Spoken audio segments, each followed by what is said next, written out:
માભા જોકા ના ખોડા કાયા સસાડીનો તો મારો વાઘ આવે બે પગે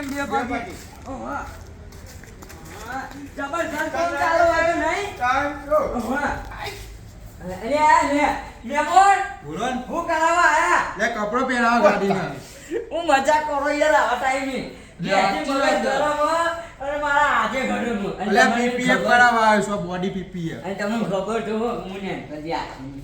હે તો તમે હાથોના છૂટાવે તો હું કરું હું જોઈને મજા કરો યાર ગાડી તો કોઈ ચડ્ડા ચડ્ડી પહેરતી છે એટલે અંદર જઈને જોઈએ ટી-શર્ટ પહેરાય એવું ના વાત ના કરો ઓ મજા નહીં અહીંયા ખોડલ કાર એસેસરીની ceramic coating PPF seat cover એનું કામ ચાલે છે ઈ રૂપિયા કે તા તો ચડ્ડા ચડ્ડી પહેરાની વાત એ જ કહેવાય લે આ. હે તાને અને જબરજસ્ત કોમ ચાલે ને કોઈ તાને જબરજસ્ત. YouTube માં Instagram માં જોઈ તો મીજો મસ્ત લે હું વાત કરો તાને હું કાલે તું જો ખાલી અંદર ટી-શર્ટ ગાડી ના લે ઉભે રહ્યો ને ટી-શર્ટ પહેરાય તું જો ખાલી દરવાજો તો જો ખાલી તું અરે હા લે દબાઈ ગયો કાટ બાર કાટ હા જબરજસ્ત કોમ ચાલે હું વાત કરો હો બે પગે દોડે આવજો હે મામો ઘી લે તાય